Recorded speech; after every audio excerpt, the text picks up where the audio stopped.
Kanya-kanyang diskarte naman ng mga binahan nating kababayan para makabangon sa kalamidad. Ang iba, kahit nawala ng tirahan, laking pasasalamat pa rin daw dahil ligtas ang kanilang pamilya. Balitang hatid ni Joseph Moro.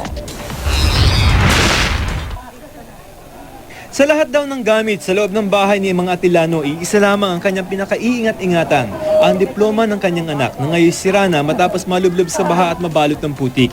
Kayamanan ko na to bilang ako ay mahirap na maralit ang buhay, masakit sa damdamin. Pareho ang panghihinayang ng kanyang mga kapitbahay sa Binyan, ang ilang konkretong bahay hindi umubra sa baha.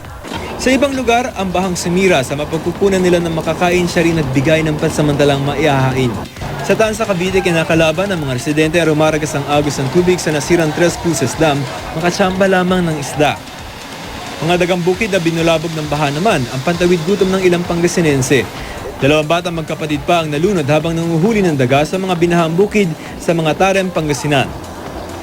Bangkay na rin nauwi sa kanilang pamilya ang 2 lalaking naanod ng ilog sa Olongapo City. Kaya ganoon na lamang ang pasasalamat ni Janeline nang masagip ang kanyang 15 taong gulang na anak mula sa parehong ilog. Ayun din nila, pinapray namin na sana po talaga makita namin ng bata. Buo rin ang pasasalamat ng isang mag-anak sa Limay, Bataan.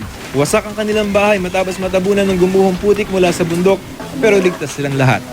Di bali na raw na wala silang masilungan, basta't kompleto lamang ang pamilya. Buti nga po nakatakbo agad kami, kung hindi, yun may masasaktan. Tsaka po buti po araw, kasi kung gabi lahat kami tulog. Nananatili rin matatag ang ibang nasalanta. Para sa ilan nga, nagbigay pa ng biyaya ang bahang perwisyo para sa iba. Tulad ni Aling Nilda na ngayon kumikita sa pamamangka. Ito raw muna ang patutustos niya sa 4 na anak. Ang 5 pisong pamasahe ng kanyang bawat isasakay ang kanya ngayong pansamantalang hanap buhay. Hanap buhay rin namin. Kasi kalakasan po yun ang hanap buhay. Ayun. Oo. Maraming nagpapaservice na kukuhanin ng bangka. Ayun. Minsan, half din nga kami nun, naka-1,000 pa kami. Nakakasilip din ng pag-asa ang mga nasalanta sa bawat tulong na naiaabot sa kanila.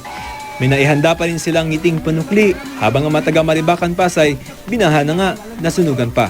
Masaya pa rin kami. Siyempre tuloy pa rin ang buhay kahit na nasunugan na kami, nabahaan pa.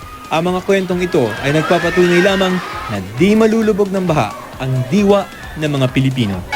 Joseph Morong, GMA News.